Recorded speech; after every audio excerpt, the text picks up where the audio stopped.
یہ صدائے حریت جموں کشمیر ہے۔ کشمیر اپڈیٹ کے ساتھ ابن سلام۔ جنیوا میں اقوام متحدہ کے دفتر میں کشمیریوں کے انسانی حقوق کی پامالیوں کے بارے میں امریکی اقلیتوں کی بین الاقوامی انسانی حقوق کی تنظیم کے اجلاس میں بھارت کو تنقید کا نشانہ بناتے ہوئے عالمی فوجداری عدالت کے چیف پروسیکیوٹر پر زور دیا گیا ہے کہ وہ اسٹیچوٹ آف روم کی دفعہ 6 اور 7 کے تحت بھارتی فورسز کے ہاتھوں کشمیریوں کی نسل کشی کی باضابطہ تحقیقات کرائیں۔ کشمیر کی تاجر تنظیموں نے اخبارات میں پورے ایک صفحے کا اشتہار SOS شائع کرایا ہے، جس میں کہا گیا ہے کہ ان کی تجارت، سیاحت، باغبانی، زراعت، دستکاری وغیرہ قرضوں میں ڈوبی ہوئی ہے اور سخت تباہی کا شکار ہے۔ پاک فوج نے ایک بار پھر کشمیریوں کی غیر متزلزل حمایت کا اعادہ کیا۔ گزشتہ سال پلوامہ واقعے کو بہانہ بنا کر پاکستان پر جارحیت کے نتیجے میں پاک فضائیہ کے ہاتھوں بھارت کی ذلت آمیز مار کا 1 سال مکمل ہونے پر پاک فوج کے شعبہ تعلقات عامہ کے سربراہ میجر جنرل بابر افتخار نے خصوصی پریس بریفنگ کے دوران اس دن کو یوم تشکر اور یوم عزم قرار دیتے ہوئے کہا ہے کہ بھارت جو سرپرائز ہمیں دینا چاہ رہا تھا وہ خود لے لیا۔ انہوں نے کہا ہے کہ آزادی کی جدوجہد میں ہم کشمیریوں کے ساتھ تھے،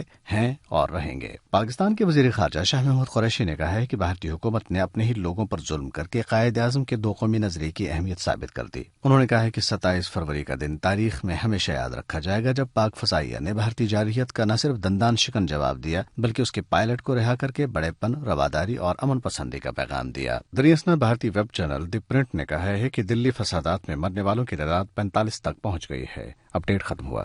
انسانیت کے قاتل اور مسلمانوں کے بدترین دشمن نریندر مودی نے جس طرح گجرات میں مسلمانوں کا قتل عام کرایا تھا، آج وہی تجربہ بھارتی دارالحکومت دہلی میں دہرایا جا رہا ہے۔ دہلی کی گلی کوچوں کو خونی مسلم سے لالازار بنا دیا گیا ہے اور اب تک 32 سے زائد مسلمانوں کو شہید اور سینکڑوں کو زخمی کیا جا چکا ہے۔ اس کے علاوہ ایک منصوبہ بند سازش کے تحت مسلمانوں کے مکانوں، دکانوں اور جائیدادوں کو تلف کیا جا رہا ہے۔ اس حوالے سے سنتے ہیں جموں کشمیر تحریک خواتین کی سیکرٹری جنرل اور حریت کانفرنس آزاد کشمیر شاخ کی رہنما مسز شمیم شال کی گفتگو۔ اکھنڈ بھارت کا بھیانک چہرہ RSS کی سوچ، ہندوتا فلسفی سب کل بے نقاب ہو گئے۔ دنیا کے مختلف انسانی حقوق کی تنظیموں نے اس بات پر تشویش کا اظہار کیا ہے کہ بھارت کے اندر اقلیتیں محفوظ نہیں۔ OIC کے پلیٹ فارم سے بھی آواز اٹھی ہے۔ بھارت ایک ہر دھرم ملک کے طور پر ابھر رہا ہے۔ بھارت کی سوچ تبدیل ہو رہی ہے۔ اس کی ڈیموکریسی اور اس کے سیکولرزم کا چہرہ ہم نے مقبوضہ جموں کشمیر میں بھی دیکھا، جہاں 1 لاکھ انسانوں کا قتل عام کیا گیا۔ 70 سالوں کے دوران 5 لاکھ سے زائد کشمیری شہید کیے گئے۔ اس جنوسائیڈ کو کہیں ریکارڈ ہی نہیں کیا گیا۔ بھارت نے اپنے اوپر جو نقاب چڑھائی تھی وہ ہر طرح سے بے نقاب ہو رہا ہے۔ ہندوتوا کے پجاری جس بے رحمی کے ساتھ بھارتی اور کشمیری مسلمانوں کے خلاف جرائم کا ارتکاب کر رہے ہیں، اس کی تاریخ میں مثال نہیں ملتی۔ ستم ظریفی یہ ہے کہ اقوام عالم نے اس سفاکت پر مجرمانہ خاموشی اختیار کر رکھی ہے۔